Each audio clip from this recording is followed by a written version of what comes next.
Bharatiya Janata party एक cadre based party मानी जाती है जी। वो अपने लोकसभा क्षेत्र की स्थानीय समस्याओं को लेकर के चुनाव नहीं लड़ रहे, या पीएमओ से उनको जो है ये हिदायत दी गई है कि वह इसी पे चुनाव लड़ें, वो स्थानीय मुद्दों पर चुनाव ना लड़ें। वो कह रहा है कि कानूनी तरीके से उनको गिरफ्तार नहीं किया गया। जितने उम्मीदवार हैं देश में जी, सभी जो है नरेंद्र मोदी के नाम पर वोट मांग रहे हैं भाजपा उम्मीदवार। नमस्कार, चैनल 4 न्यूज इंडिया पर आपका बहुत बहुत स्वागत है। मैं हूं प्रदीप डबास।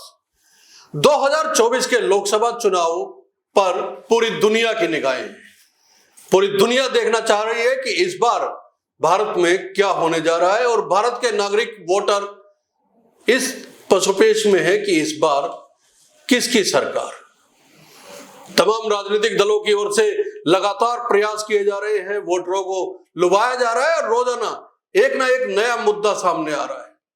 रोज कुछ नया सुनने को मिल रहा है। राजनीतिक दलों की ओर से कुछ ऐसा कह दिया जाता है, बता दिया जाता है, जो कई दिन तक लगातार चर्चा में रहता है। 3 फेज के चुनाव हो चुके हैं और 4 फेज के चुनाव बचे हुए हैं। ऐसे में अरविंद केजरीवाल का बाहर आना इस चुनाव पर कितना प्रभाव पड़ेगा, यह बेहद महत्वपूर्ण है। अरविंद केजरीवाल के जेल से बाहर आते ही या अंतरिम बेल जो चुनाव के लिए उन्हें मिली है, उसके बाद से आम आदमी पार्टी और इंडिया गठबंधन को कितना बल मिला है, इस पर चर्चा करनी बेहद जरूरी है। अरविंद केजरीवाल ने आज एक प्रेस कॉन्फ्रेंस को संबोधित किया।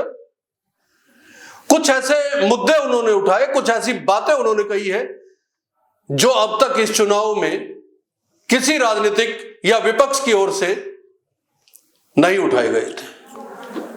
अरविंद केजरीवाल तानाशाही का आरोप विपक्ष की ओर से लगाया जाता रहा, और उसका मुद्दा आज अरविंद केजरीवाल ने उठाया भी। लेकिन एक बेहद महत्वपूर्ण बात उन्होंने ये कही कि 2025 में नरेंद्र मोदी सितंबर महीने में देश के प्रधानमंत्री नहीं होंगे और वो अमित शाह को प्रधानमंत्री बनाएंगे। यह इस चुनाव में नई बात आई है।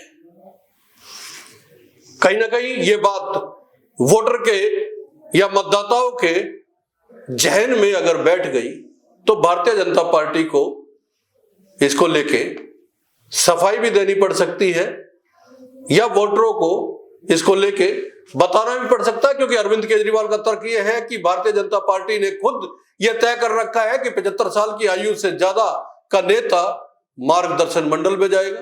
चाहे लाल किशन आडवाणी और मुरली मनोहर जैसे नेताओं को पार्टी ने मार्गदर्शन मंडल में डाला है। और क्योंकि 2025 सितंबर में खुद प्रधानमंत्री नरेंद्र मोदी 75 साल के हो जाएंगे, तो क्या वो देश के प्रधानमंत्री रहेंगे या नहीं रहेंगे, ये बड़ा मुद्दा उठा दिया है। उनका कहना है कि जनता या मतदाता ये तय कर ले कि वो अपने मत अधिकार का प्रयोग मोदी के चेहरे पे कर रहे हैं, तो क्या देश के प्रधानमंत्री मोदी ही रहेंगे या कोई और होगा। ये बड़ा सवाल उन्होंने खड़ा किया है। इस पर चर्चा होनी बेहद जरूरी है, और चर्चा के लिए हमारे साथ वरिष्ठ पत्रकार नवीन धमीजा जी हैं। नवीन जी को आप सब लोग जानते हैं, लगातार अखबारों के लिए काम किया है और देश के ऐसे मुद्दों पर बेबाक अपनी राय रखते हैं। नवीन जी जब लिखते हैं या बोलते हैं तो देश पढ़ता है और सुनता भी है। नवीन जी की टिप्पणियां विचार करने योग्य होती है। नवीन जी, बहुत बहुत स्वागत है आपका। धन्यवाद। बड़ी बात, बड़ा मुद्दा उन्होंने उठाया है कि 2025 में सितंबर महीने में मोदी साहब जो है प्रधानमंत्री पद छोड़ देंगे और अमित शाह। ये कैसा 2024 के चुनाव के दौरान कैसा सवाल उठाया है, और क्या इसका किस तरह से असर देखा जाए, या बस बोल दिया अरविंद केजरीवाल ने? देखिए डबास जी, लगभग 50 दिनों की ईडी की कैद के बाद केजरीवाल जी बाहर आए हैं जी। सुप्रीम कोर्ट ने उनको अंतरिम जमानत दी है 1 जून तक के लिए जी। चुनाव प्रचार के लिए उनको जो है छूट दी गई है, और ये कहा गया है कि 2 जून को वो दोबारा से सरेंडर करेंगे जी। अब इस दौरान वो चुनाव के लिए कितना अग्रेसिव होते हैं, उनके तीखे तेवर आज से दिखाई देने लगे हैं जी। कल शाम को वो जेल से आए, आते ही वो घर गए। आज सुबह उन्होंने प्राचीन हनुमान मंदिर में मत्था टेका कनॉट प्लेस में जी। उनके साथ पंजाब के मुख्यमंत्री भगवंत मान, उनके सांसद संजय सिंह और कई बड़े नेता थे जी। उसके बाद उन्होंने प्रेस कॉन्फ्रेंस में जो मुद्दे उठाए, उसने भारतीय जनता पार्टी के नेताओं के लिए भी एक संशय पैदा कर दिया है। भारतीय जनता पार्टी के वो नेता जो चुनाव लड़ रहे हैं या जो संगठन देख रहे हैं, उनके लिए भी एक क्वेश्चन पैदा कर दिया है कि प्रधानमंत्री नरेंद्र मोदी के नेतृत्व में एक संविधान बनाया गया था कि 75 पार का कोई भी नेता जिसकी उम्र 75 वर्ष हो जाएगी वो सक्रिय राजनीति में नहीं रहेगा। लाल कृष्ण आडवाणी, मुरली मनोहर जोशी जैसे बड़े नेता आज मार्गदर्शक मंडल में हैं, सक्रिय राजनीति में नहीं है जी। तो ये क्वेश्चन ना सिर्फ जनता के लिए है बल्कि भारतीय जनता पार्टी के नेताओं के लिए, कार्यकर्ताओं के लिए भी है कि नरेंद्र मोदी अगर प्रधानमंत्री नहीं होंगे तो क्या अमित शाह होंगे प्रधानमंत्री? ये तो बीजेपी होंगे प्रधानमंत्री। ये तो अगर मुद्दा चुनाव में उठ गया तो बीजेपी को सफाई देनी पड़ सकती है। देखिए, ये एक बहुत बड़ा मुद्दा है जी, क्योंकि अगले वर्ष नरेंद्र मोदी 75 साल के हो जाएंगे जी। और उनका ये बनाया हुआ पार्टी का ये संविधान जो उन्होंने खुद तय किया था कि क्या वो उस पर अमल करेंगे। अगर वो उस पर अमल करते हैं तो अगला प्रधानमंत्री कौन होगा, ये एक बड़ा क्वेश्चन उन्होंने खड़ा कर दिया है। लेकिन अरविंद केजरीवाल तो कह रहे हैं कि जैसे वन नेशन वन इलेक्शन जैसी बात नहीं है, वन नेशन वन लीडर पे इस समय भारतीय जनता पार्टी या नरेंद्र मोदी खुद काम कर रहे हैं। वो चाहते हैं कि एक ही लीडर हो, ना विपक्ष हो, ना उनकी पार्टी में कोई लीडर बचे जो उनके बराबर में आगे खड़ा हो जाए। उन्होंने कई सारे उदाहरण दिए। उन्होंने खट्टर का उदाहरण दिया, मनोहर लाल खट्टर को किस तरह हटाया गया, 2 बार के मुख्यमंत्री हैं। उन्होंने शिवराज सिंह चौहान का उदाहरण दिया, उन्होंने रमन सिंह का उदाहरण दिया, उन्होंने वसुंधरा राजे सिंधिया का उदाहरण दिया और उन्होंने ये भी कहा कि अगर वो मोदी सत्ता में आते हैं तो ये भी हो सकता है कि योगी आदित्यनाथ भी मुख्यमंत्री ना रहे। ये उन्होंने एक ऐसा सवाल खड़ा किया है कि भारतीय जनता पार्टी में कोई भी नेता मोदी के कद का अगर होने की कोशिश करता है या जनता उन्हें बनाने की कोशिश करती है तो मोदी उनको अपने आप पीछे धकेल देते। ये बड़ा आरोप है। देखिए, पार्टी कैडर वाली पार्टी है और बीजेपी को तो अनुशासन की पार्टी माना जाता है। उस पर इस तरह के आरोप कैसे देखते हैं आप? देखिए डबास जी, भारतीय जनता पार्टी एक कैडर बेस्ड पार्टी मानी जाती है जी, और आरएसएस उनकी एक सहयोगी शाखा के रूप में काम करती है जी। लेकिन जब से नरेंद्र मोदी ने प्रधानमंत्री का पद संभाला है, जब से वो सत्ता में आए हैं, पावर में आए हैं, नरेंद्र मोदी पार्टी से बड़े हो गए हैं, उनका कद पार्टी से बड़ा हो गया है जी। आज देश में लोकसभा चुनाव नरेंद्र मोदी के नाम पर लड़ा जा रहा है, पार्टी के नाम पर नहीं लड़ा जा रहा, पार्टी और उपलब्धियों के नाम पे नहीं लड़ा जा रहा। हम किसी भी आप लोकसभा क्षेत्र में देखो तो वहां पर जो उनके उम्मीदवार हैं वो अपने लोकसभा क्षेत्र की स्थानीय समस्याओं को लेकर के चुनाव नहीं लड़ रहे। वो भाषण भी देते हैं तो वो नरेंद्र मोदी ने क्या किया इस पर भाषण देते हैं। उनका फोकस नरेंद्र मोदी पर होता है, प्रधानमंत्री पर होता है। तो क्या वो खुद इस बात से, जो उम्मीदवार हैं, क्या वो खुद नरेंद्र मोदी के नाम पर चुनाव लड़ रहे हैं या पीएमओ से उनको ये हिदायत दी गई है कि वह इसी पर चुनाव लड़ें, वो स्थानीय मुद्दों पर चुनाव ना लड़ें? क्योंकि ये बात लगातार उठ रही है कि भारतीय जनता पार्टी ने नौकरियों को लेकर, बेरोजगारी को लेकर, महंगाई को लेकर, इन मुद्दों को लेकर के 10 साल में काम नहीं किया, बल्कि जात पात, बिरादरीवाद। केजरीवाल के बाहर आने से इंडिया गठबंधन को बल मिला है। देखिए, केजरीवाल के बाहर आने से न केवल इंडिया गठबंधन को बल्कि विपक्ष पूरा मजबूत होता नजर आ रहा है। विपक्ष में ऐसा लग रहा है कि एक जान पड़ गई है जी, क्योंकि केजरीवाल एक ऐसे नेता है जो भारतीय जनता पार्टी के काबू नहीं आ पाए जी। 2 बार लगातार उन्होंने दिल्ली में भारतीय जनता पार्टी को शिकस्त दी, पंजाब में उन्होंने भारी बहुमत से अपना सरकार बनाई, ये काबू नहीं आने वाली गुजरात बात में तो वो आज अपने उन्होंने कही। उन्होंने कहा कि मुझे जेल भेज के ये चाहते थे कि पार्टी तोड़ देंगे, ये चाहते थे कि भारतीय जनता पार्टी पे उन्होंने आरोप लगाया कि ये चाहते थे कि पार्टी खत्म हो जाए। उन्होंने एक शब्द यूज किया कि क्रश करना चाहते थे आम आदमी पार्टी को, लेकिन मैं उनके उन्होंने ट्रैप शब्द का यूज किया कि मैं उनके ट्रैप में नहीं आया और मैंने मुख्यमंत्री पद से इस्तीफा नहीं दिया। तो क्या बीजेपी चाहती थी कि वो मुख्यमंत्री पद से इस्तीफा दे और पार्टी टूटे इस तरह का? देखिए, उन्होंने कोर्ट में पहले दिन से वो लड़ाई लड़ रहे हैं। उन्होंने जमानत के लिए उन्होंने अपील नहीं की जी। वो आज देश की शीर्ष अदालत में उनका वकील अगर लड़ाई लड़ रहा है तो वो इसी बात पर लड़ रहा है कि उनकी गिरफ्तारी असंवैधानिक है, गैर कानूनी है। वो कह रहा है कि कानूनी तरीके से उनको गिरफ्तार नहीं किया गया जी, वो गैर कानूनी। और इसी बात को लेकर के उनका वकील बार बार तर्क दे रहा है और इसी को लेकर के कोर्ट में बहस चल रही है बार बार जी।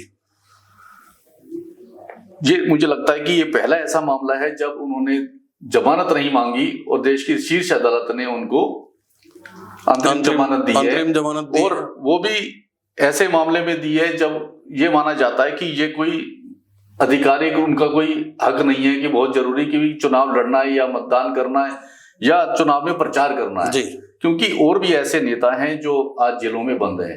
अब प्रश्न ये उठने लगा है कि क्या इसके बाद वो नेता भी अपने लिए अंतरिम जमानत मांगेंगे चुनाव प्रचार के दौरान?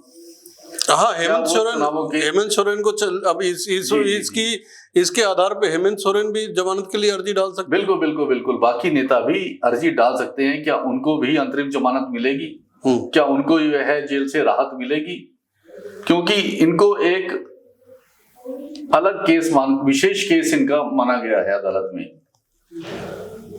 ये सही है कि भी भारतीय जनता पार्टी ने इनकी पार्टी के लगभग सभी बड़े नेताओं के खिलाफ मुकदमे दर्ज किए हैं। इनकी पार्टी के पूर्व उप मुख्यमंत्री आज भी मनीष सिसोदिया आज भी जेल में, संजय सिंह जेल से बाहर आए हैं जमानत पर जी। तो इनको यही कह रहे हैं कि भी इनके कहीं हस्ताक्षर नहीं थे एक मामले में कहीं का। हालांकि अदालत ने इनको अंतरिम जमानत देते हुए इन पर कई पाबंदियां लगाई हैं कि वो मुख्यमंत्री का कार्यभार नहीं देखेंगे जी, कि वो किसी फाइल पर साइन नहीं करेंगे। लेकिन सवाल आज केजरीवाल ने इस केस से बड़ा खड़ा किया। सवाल अमित शाह वाला जो सवाल है वो बड़ा सवाल खड़ा किया। ये जनता के बीच में अगर उस तरीके से विपक्ष ले गया तो भारतीय जनता पार्टी के लिए जवाब इसका क्या होगा, वो बीजेपी को फिर सोच समझ के बोलना पड़ेगा। देखिए, ये उन्होंने एक बड़ा सवाल खड़ा किया है, ना केवल जनता के लिए बल्कि भारतीय जनता पार्टी के नेताओं के लिए भी, कि किसके चेहरे पे वोट कर रहे हैं। क्योंकि आज जितने उम्मीदवार हैं देश में सभी जो है नरेंद्र मोदी के नाम पर वोट मांग रहे हैं भाजपा उम्मीदवार। कोई भी अपने स्थानीय मुद्दों की बात नहीं कर रहा है, अपनी पार्टी के बाकी नेताओं का नाम नहीं ले रहा है। तो ये एक बड़ा मुद्दा है और इसको लेकर के क्या नरेंद्र मोदी और अन्य नेताओं में आपस में कोई गैप आएगा, कोई इनके आपस में तकरार होगी प्रधानमंत्री पद को लेकर? क्या उन्हें असुरक्षित महसूस होगी कि यार आज उन्होंने मुद्दा उठाया है तो क्या मेरे जगह पे कोई और आगे खड़ा बैठेगा कि यार कब ये 75 वर्ष के हों और कब मैं प्रधानमंत्री बनूं, कब वो संविधान को ला करके खड़ा करें? और इस बात को लेकर के मुझे लगता है कि इस बात को लेकर के अमित शाह को भी लगा कि ये आपस में कहीं ना कहीं विवाद पैदा कर सकता है। अमित शाह ने आज सफाई दी है जी। उन्होंने कहा है कि भी ऐसा कोई संविधान पार्टी में नहीं बना है और नरेंद्र मोदी देश के प्रधानमंत्री बने रहेंगे और अगली बार भी जो है प्रधानमंत्री वही बनेंगे, वही देश की सत्ता संभालेंगे। तो फिर सवाल ये भी है कि जो मुरली मनोहर जोशी या अडवाणी जी वो फिर मार्गदर्शन मंडल में कैसे? तो वही बात है कि क्या ये नियम औरों के लिए है, क्या ये संविधान औरों के लिए है, इनके अपने पर लागू नहीं होता है जी। तो उनकी ये स्टेटमेंट अपने आप में जो है एक बड़ा विवाद पैदा कर सकती है जी, क्योंकि केजरीवाल एक पढ़े लिखे नेता है, वो शिक्षित आदमी है। हाँ, उन्होंने कहा आज कि मैं जेल में इतने दिनों से यही विचार कर रहा था कि बाहर जाके बोलूंगा क्या। हाँ, वो तैयारी के साथ बाहर निकले, के साथ ऐसा लग रहा तैयारी के साथ बाहर आए हैं, वो तैयारी के साथ बाहर निकले। उनको लग रहा था कि किस दिन वो बाहर जाएं और उनको क्या मुद्दे उठाने हैं, उनको क्या कहना है। तो मुझे लगता है कि ये एक बड़ा विवाद उन्होंने खड़ा कर दिया है, एक बड़ा मुद्दा पैदा कर दिया है जनता के सामने, जो अभी तक कोई नेता बोल नहीं पाया था। अगर अमित शाह, देखिए गृह मंत्री हैं देश के, पार्टी के इतने बड़े नेता हैं, राष्ट्रीय अध्यक्ष रह चुके हैं, अगर उनको इस बात को लेके सफाई देनी पड़ रही है तो कहीं ना कहीं केजरीवाल बीजेपी को अपनी पिच पे तो ले ही आए, ये सवाल उठा। देखिए इसमें कोई शक वाली बात नहीं है जी, लेकिन नरेंद्र मोदी के बाद क्या पार्टी के नेता, क्या देश की जनता अमित शाह को या किसी और नेता को प्रधानमंत्री के लिए स्वीकार करेगी या नहीं करेगी? ये सवाल बड़ा है, ये भी एक बड़ा सवाल है। ये सवाल बड़ा है क्योंकि लोग अगर देखें तो आज नितिन गडकरी इनकी पार्टी के बड़े नेता हैं और जनता में बहुत पॉपुलर हैं जी, और ये सभी जानते हैं कि भी नरेंद्र मोदी और अमित शाह के साथ उनके संबंध कैसे हैं, कैसे बहुत मोहब्बत है। हाँ, कितनी मोहब्बत है, कितना प्यार करते हैं। क्योंकि पिछले दिनों अमित शाह नरेंद्र मोदी नागपुर गए, रात भर रुके और उसके बाद भी वो गडकरी जी से मुलाकात उनकी नहीं हुई, जबकि चुनाव का दौर है। उन्होंने वहां ना प्रचार किया, ना वो वहां पर उन्होंने उनसे मुलाकात की, तो एक बड़ा मुद्दा है। और माना जाता है कि जैसे उन्होंने कहा केजरीवाल ने कि योगी आदित्यनाथ भी मुख्यमंत्री नहीं रहेंगे, तो ये भी उन्होंने एक बड़ा सवाल पैदा कर दिया है। क्योंकि उन्होंने बाकी प्रदेशों के, राजस्थान, मध्य प्रदेश, छत्तीसगढ़ के पूर्व मुख्यमंत्रियों का उदाहरण दिया है कि उनको हटा दिया गया, हरियाणा के पूर्व मुख्यमंत्री मनोहर लाल खट्टर को हटा दिया गया। तो ऐसा लगता है उन्होंने ये कहा है कि नरेंद्र मोदी पार्टी में किसी और नेता के बढ़ते कद को बर्दाश्त नहीं करते, वो उसे स्वीकार नहीं करते। उन्हें लगता है कि किसी और नेता का कद बड़ा हो रहा है तो क्या वो अपने को इनसिक्योर फील करते हैं, इसका मतलब अच्छा, हटा दिया जाता है। आम आदमी पार्टी इस समय है जो चुनाव में 13 सीटें पंजाब में, 1 सीट हरियाणा में, 4 सीटें जो है दिल्ली में, असम में 2 सीटें, 2 सीटें जो है वो गुजरात में जो इलेक्शन लड़ रही है, करीब 22 सीटें आम आदमी पार्टी सीधा मैदान में है। फर्क पड़ेगा कुछ? हरियाणा में ही अगर हम कहें तो कुरुक्षेत्र में आम आदमी पार्टी और कांग्रेस गठबंधन का या इंडिया गठबंधन के प्रत्याशी मैदान में है, फर्क पड़ता दिख रहा है हरियाणा में हमें या दिल्ली में? निश्चित तौर पे उनके बाहर आने का असर चुनावों पर पड़ेगा। जहां तक हरियाणा की बात है, कुरुक्षेत्र में आम आदमी पार्टी का उम्मीदवार चुनाव मैदान में है और केजरीवाल खुद भी हरियाणा से बिलोंग करते हैं। वो उनकी पढ़ाई लिखाई, उनकी सारा जीवन उनका हिसार में बीता है, भिवानी में पैदा हुए और उसके बाद लिखाई पढ़ाई उनकी हिसार में। अच्छा, एक बात और है, इन्होंने अपनी सदस्यता अभियान जो चलाया, 90 हल्के हैं हरियाणा में और अमूमन मान के चले कि हर हल्के में इनके पास एक ठीक ठाक अच्छा एक वोट बैंक इनके पास है, ये अच्छा वोट बैंक इनके पास है। आप देखिए, अगर 3, 3,500, 4,000 सदस्य हर हल्के से इन्होंने बना रखे हैं तो निश्चित तौर पे बड़ा इनका एक वो आधार बन सकता है। और वो अगर इनका ये आधार है और वो एक साथ अगर वोट करता है हर हल्के में, तो निश्चित तौर पे आप देखिए कि 9 सीटें आती है एक लोकसभा सीट में, तो वो चुनाव को इधर से उधर करने में सक्षम है। बिल्कुल डबास जी, इसका बड़ा असर पड़ता दिखाई दे रहा है। भाई आप देखिए, दिल्ली पर तो इनका असर है ही है, दिल्ली में भी इनका असर पड़ेगा, पंजाब में भी असर पड़ेगा, हरियाणा में भी असर पड़ेगा और गोवा में भी इसका असर होगा। फरीदाबाद में तो बड़ा वोट बैंक है इनके पास। देखिए, इनके पास पूरे हरियाणा में अपना एक वोट बैंक है जी। इनका जो चुनाव चिन्ह है झाड़ू, इन्होंने झाड़ू इसीलिए रखा था कि एक तबके को ये अपने साथ लगा सके और उस तबके की बड़ा वोट बैंक है। उसके अलावा वैश्य समाज से ये बिलोंग करते हैं खुद, तो वैश्य समाज के नेताओं में इनका प्रभाव है, क्योंकि भारतीय जनता पार्टी को बनियों और ब्राह्मणों की पार्टी माना जाता है। तो बनिया वोट बैंक अगर भारतीय जनता पार्टी का है तो बनिए इनके साथ भी हैं, बड़े बड़े लाला इनके साथ भी हैं, वो चाहे हमारे देश में हो, चाहे विदेश में हो, चाहे कहीं। ये एक पढ़े लिखे नेता हैं, इन्होंने बड़ी एक सोच समझ के साथ ही राजनीति में आए और उन्होंने एक वोट बैंक अपना तैयार किया। आप देखिए, उसका दिल्ली के पिछले से पिछले विधानसभा चुनाव में ये हुआ कि एक विज्ञापन छपा, नवीन जी, उस विज्ञापन में एक स्लोगन लिखा गया, उपद्रवी गोत्र, और केजरीवाल क्योंकि बनिया समाज से हैं, उन्होंने उसको अपने समाज के साथ जोड़ दिया और उन्होंने कहा कि ये हमारे समाज की या वैसे समाज को लेके बोला गया है। उसके बाद जो वैसे वोट कभी से भारतीय जनता पार्टी को जा रहा था, मुझे मालूम है, मैं उन चुनावों में दिल्ली में घूमा तो वो लोग नाराज थे बीजेपी से। उनका कहना था कि उपद्रवी गोत्र कैसे बता दिया, और वो वोट शिफ्ट हुआ आम आदमी पार्टी में। तो इन्होंने वोट बैंक तो अपना तैयार किया है। मैं वही कह रहा हूँ डबास जी, इन्होंने एक इंटेलिजेंट आदमी है, पढ़ा लिखा आदमी है, तो इन्होंने बड़ा सोच समझ के राजनीति में आए। इनको पता था कि भी मुझे वोट बैंक अपना तैयार करना पड़ेगा, तो इन्होंने बड़ी प्लानिंग के साथ ये वोट बैंक अपना तैयार किया है, और वो सीधा सीधा भारतीय जनता पार्टी को नुकसान देता है। क्योंकि इनका जो वोट बैंक है झाड़ू वाला, उसके लिए भी ये हो गया कि इनका आरक्षण, अगर भारतीय जनता पार्टी की सरकार आई तो उनका आरक्षण खत्म हो सकता है। अच्छा, जनता में किस तरह का परसेप्शन बनता है जब केजरीवाल जैसे नेता जेल से बाहर आते हैं प्रचार करने के लिए, और वो इस तरह के भाषण और इस तरह के स्टेटमेंट्स जब देते हैं वो, तो जनता में किस तरह का परसेप्शन या किस तरह की इमेज क्रिएट होती है इंडिया गठबंधन को लेके या आम आदमी पार्टी को लेके? देखिए डबास जी, केजरीवाल जब से राजनीति में आए हैं, इनकी सबसे बड़ी खासियत रही है इनका पहनावा, इनका चलने का ढंग, इनका बात करने का ढंग, ये आम आदमी की नब्ज को पकड़ते हैं जी। ये आम आदमी को अपने साथ जोड़ना जानते हैं।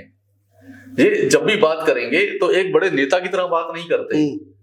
ये मंच पे भी बात करेंगे तो एक आम आदमी की तरह बात करेंगे और आम आदमी को जोड़ते हैं। शर्ट बाहर निकली हुई और चप्पल, पैरों में चप्पल है। मैं वही कह रहा हूँ, एक बिल्कुल साधारण आदमी की तरह ये बर्ताव करते हैं, उसी तरीके से मिलते हैं और मंच पे वही एक परसेप्शन दिखाते हैं कि मैं आप लोगों का बीच का आदमी हूं। तो ये लोगों को जोड़ना जानते हैं। ये इनके अंदर एक कला है, जो कला नरेंद्र मोदी के अंदर है। वो बोल करके अपने भाषणों से लोगों को प्रभावित करते हैं, अपना एक जादू बिखेर देते हैं। वो जादू केजरीवाल के अंदर भी है। केजरीवाल एक आम आदमी की तरह बात करते हैं। आज नरेंद्र मोदी को या भारतीय जनता पार्टी को खतरा नजर आ रहा है तो केजरीवाल से ही नजर आ रहा है। केजरीवाल ने बाहर आते ही जहां नरेंद्र मोदी की उम्र का मुद्दा उठाया है, वही उन्होंने कहा है कि अगर ये दोबारा से प्रधानमंत्री बने तीसरी बार, तो वेस्ट बंगाल की मुख्यमंत्री ममता बनर्जी भी जेल जाएंगी। उन्होंने विपक्ष के कई नेताओं का नाम लिया जो जेल जाएंगे। तो उन्होंने विपक्ष के कई नेताओं के लिए, और उन्होंने कहा कि भी खास तौर से जो जहां विपक्ष की सरकारें हैं उनके मुख्यमंत्री जेल में जाएंगे। ये इनकी तैयारी होगी, भारतीय जनता पार्टी की अगली कार्रवाई ये होगी। इन्होंने विपक्ष को जोड़ने की भी कोशिश की है कि तुम सारे साथ में जुड़ जाओ, नहीं तो खतरा तुम्हारे लिए पैदा हो जाएगा जी। कल तुम्हें भी जेल की सलाखों में सड़ना पड़ेगा, तुम्हें भी जेल के अंदर जाना पड़ेगा। मात्र कुछ दिन बचे हैं, 4 जून को नतीजे आने हैं, और ऐसे में अगर अरविंद केजरीवाल बाहर आते हैं और इस तरह के बड़े आरोप लगाते हैं और बड़े दावे करते हैं, आरोप तो उनका ये कहना है कि जो है अगर सत्ता में आए तो विपक्ष के दूसरे तमाम बड़े नेता जेल के भीतर होंगे, लेकिन दावा ये करते हैं कि 2025 सितंबर में नरेंद्र मोदी देश के प्रधानमंत्री नहीं होंगे। अब वोट भले ही नरेंद्र मोदी के चेहरे पे दे रहे हैं, लेकिन प्रधानमंत्री 2025 में अमित शाह होंगे। ये एक ऐसा बयान है चुनाव के दौरान जिसको लेकर भारतीय जनता पार्टी की ओर से सफाइयां आने लग गई हैं, लेकिन इन सफाइयों को, इस बयान को किस तरह से भारतीय जनता पार्टी डिफेंड करेगी, ये बड़ा सवाल है। नवीन जी की टिप्पणी आपने सुनी, बेबाक टिप्पणियां रही हैं। इन टिप्पणियों पर आप अपनी राय जरूर दीजिए, कमेंट कीजिए, क्योंकि आपकी राय से हमारी राय भी बनती है। शो अच्छा लगे तो लाइक कीजिए, शेयर कीजिए और चैनल को सब्सक्राइब करना ना भूलें। बहुत बहुत धन्यवाद। नमस्कार। धन्यवाद।